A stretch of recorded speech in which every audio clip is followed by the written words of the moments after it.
రాజుగారి గది 2 సినిమా చేస్తున్నాడు నాగార్జున. అయితే ఈ సినిమా కంటే ముందు తను నిర్మించిన రారండోయ్ వేడుక చూద్దాం రిలీజ్ పై ఫోకస్ పెట్టాడు. ఈ మూవీ ప్రమోషన్ లో మాట్లాడిన నాగార్జున రాజుగారి గది 2 పై అనుమానాలు వ్యక్తం చేశాడు. సినిమా ఓకే కానీ అంటూ చిన్న మెలిక పెట్టాడు. ఓంకార్ దర్శకత్వంలో తెరకెక్కుతోంది రాజుగారి గది 2 సినిమా. 10 రోజుల షూటింగ్ మినహా సినిమా మొత్తం కంప్లీట్ అయ్యింది. సమంత పార్ట్ కూడా కంప్లీట్ అయ్యింది. ఇదే విషయాన్ని ప్రస్తావిస్తూ రాజుగారి గది 2 సినిమా షూటింగ్ దాదాపు పూర్తయింది. మరో 10 రోజులు షూటింగ్ ఉంది. ఇప్పటి వరకు తీసిన సినిమా అంతా ఒకసారి చూసుకొని ఆ 10 రోజుల షూట్ ప్లాన్ చేస్తాం అన్నాడు నాగార్జున. రాజుగారి గది 2 పై నాగార్జునకు కొన్ని అనుమానాలున్నాయి. కొన్ని సన్నివేశాలు ఖచ్చితంగా రీషూట్ చేయాల్సిన అవసరం ఉందని కూడా ఫీల్ అవుతున్నాడు.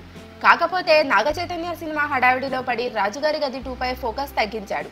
రారండోయ్ సినిమా థియేటర్లలో వచ్చిన వెంటనే రాజుగారి గదికి రిపేర్లు మొదలు పెడతారు.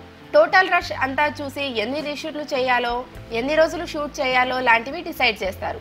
అందుకే రిలీజ్ డేట్ అడిగిన తర్వాత అనౌన్స్ చేస్తామంటూ తప్పించుకున్నాడు నాగ్.